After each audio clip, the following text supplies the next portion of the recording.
Let's talk about the hidden engine that powers pretty much the entire digital world. It's not some flashy new AI model, and it's definitely not some outdated legacy tech. It's the absolute foundation that makes big data even possible. We're talking about batch processing. I want you to really think about this for a second. When you open up Netflix, all those recommendations that feel so personal, they weren't just created for you in that instant. Nope, that work was done hours, maybe even a full day before you ever logged on. Massive systems were churning through petabytes of data to pre-calculate answers to questions you hadn't even thought of yet. That right there, that's the magic of batch processing. It's the invisible infrastructure holding up the modern internet. Okay, so to really get a handle on batch processing, you kind of have to see where it fits in the grand scheme of things. There are basically three worlds of data. On one end, you've got your online services. Think a web server. You ask it for something, you expect an answer in milliseconds.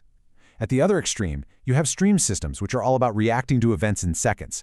But right there in the middle, that's our sweet spot for today, batch systems.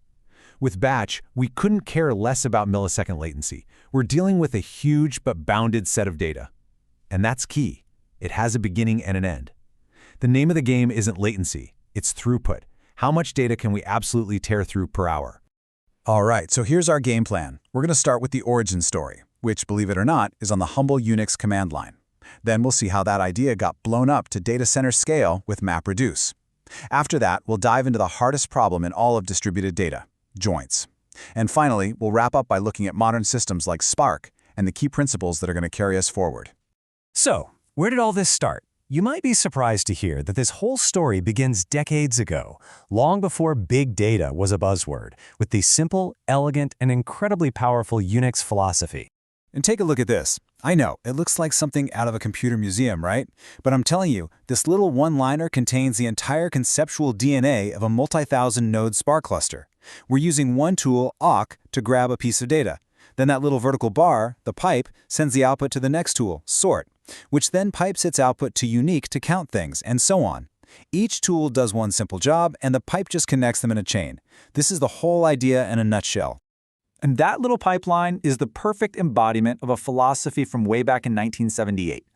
Rule 1. Make each program do one thing, and do it well. Sort just sorts. That's it. Rule 2. Always assume the output of your program will be the input for another one. This forces you to have clean, simple interfaces. The other rules are about building simple, powerful tools that let you work fast. I mean, these aren't just quaint suggestions. These are the iron laws of building systems that actually scale. So here's the most important takeaway. If you truly, deeply understand what is happening in that simple command line pipe, you already get the fundamental logic behind today's most complicated distributed systems. Master these basic ideas first, and all those complex frameworks will suddenly make a whole lot more sense. So that Unix pipe is brilliant on one computer. But what happens when you have petabytes of data scattered across an entire data center? Well, that's the question Google answered with a paper in 2004 that basically changed the game for everyone. It was called MapReduce. First things first, you need a totally new kind of file system. And for that, we got HDFS, the Hadoop distributed file system. You could think of it as a clever piece of software that makes the hard drives of thousands of cheap, normal computers look and act like one single enormous hard drive. And its superpower, it automatically copies every piece of data, usually 3 times, so when a machine inevitably dies, and they do all the time, your data is perfectly safe. Okay, so with HDFS taking care of the storage, the MapReduce workflow itself is a dead ringer for our Unix pipe, just on a massive scale. First, the data gets split up. The map phase runs your code on all those little splits at the same time. Then comes the absolute magic, the shuffle and sort. This is the framework's superpower. It automatically finds all the data with the same key and sends it to the same place. It's the distributed version of our sort command. Finally, the reduce phase takes all those grouped up values and produces your final answer. So you might be scratching your head and thinking, wait, why did MapReduce write all that temporary data back to HDFS between the map and reduce steps? That sounds incredibly slow. And you're right, it is. But this quote tells you exactly why they did it. At Google back then, batch jobs were the lowest priority. About 5% of your running tasks would just get killed every single hour to make room for more important stuff.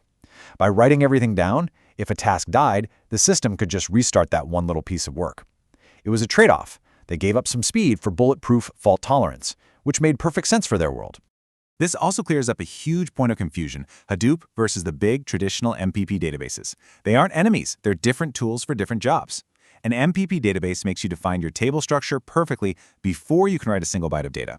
Hadoop, on the other hand, introduces revolutionary idea of schema on read. Just dump all your messy raw data, JSON, log files, whatever, into the system. You can figure out what it looks like later when you're ready to analyze it. That flexibility is what really unlocked modern data analysis. Okay, so processing one giant dataset is cool and all, but the real insights, the real value come from connecting different datasets together.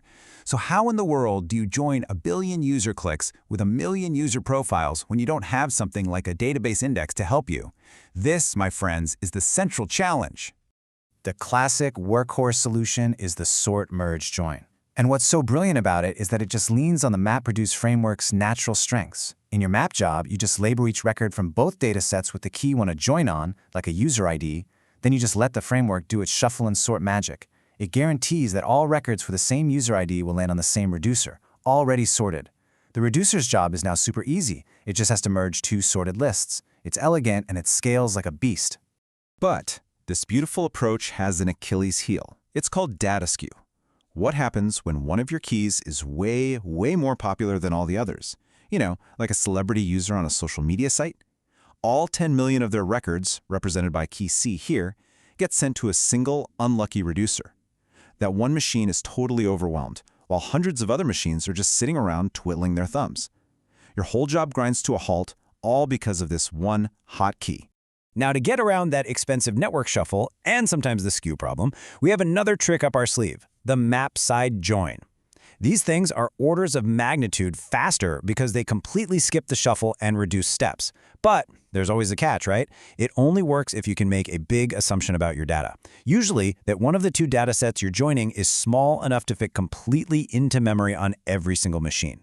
It's the classic trade-off. You're trading generality for a massive boost in performance. And that brings us to a critical point. The more your system knows about your data, the smarter it can be. This is why tools like the Hive Metastore are so incredibly important. Think of it like a catalog or a cheat sheet for all your data. A smart query optimizer can look at the Metastore and say, oh, hey, this user profiles table is actually pretty small. I'm not going to do that slow sort merge join. I'm going to do a super fast map side join instead. This kind of knowledge is what unlocks real optimization. MapReduce was absolutely revolutionary, but it wasn't the final word. That design choice to prioritize extreme fault tolerance came with a big performance penalty, and that created the opening for the next generation of batch systems to come along and solve that problem. See, this act of writing all the intermediate data down to disk between every single step has a name. It's called materialization. And while it makes the system super resilient to failures, it is painfully slow. If you have a complex job with 10 steps, you're paying that massive disk I/O cost 10 times over, when all you really want to do is just stream the data from one step to the next, just like our old friend the Unix pipe. And this brings us right to the modern data flow engines, like Apache Spark and Apache Flink. They were built specifically to solve this materialization problem. Instead of running a bunch of separate little jobs, they look at your entire workflow as one big execution plan. They then pipeline the data directly from one stage to the next right in memory, only hitting the disk when they absolutely have to for a shuffle. The performance difference is staggering. Jobs that took hours in MapReduce can often finish in just a few minutes on Spark. Now, it doesn't matter if you're using Spark, Flink, or whatever comes next. The single most important rule for operating these systems is immutability. You treat the output of your job as a brand new thing. You never modify your original input data. Why? Because think about it. If you introduce a bug and your job produces complete garbage, who cares? Your pristine original data is still sitting there, untouched. Your rollback strategy is literally just to delete the bad output and run the job again. It's the ultimate safety net. And all of this leads to one final powerful idea. Declarative is better than imperative. In other words, you should tell the system what you want, not give it a detailed step-by-step recipe for how to get it. When you write a SQL query, you're just describing the final result you want. This gives the query optimizer the freedom to be incredibly clever, to look at the data, look at the cluster, and choose the absolute best way to get you that answer, like automatically picking a map side join. It's not just about convenience, it's about unlocking performance. So, let's just end on this thought. The entire world of batch processing we've just explored is built on one simple, beautiful constraint. The input data is bounded. It has a beginning and it has an end. You always know when your job is done. And you know what? That's a gift. But it raises a really fascinating question. What happens when you take that gift away? What happens when the data is an infinite stream that never ever ends? Well, that's a whole other story. That is the world of stream processing.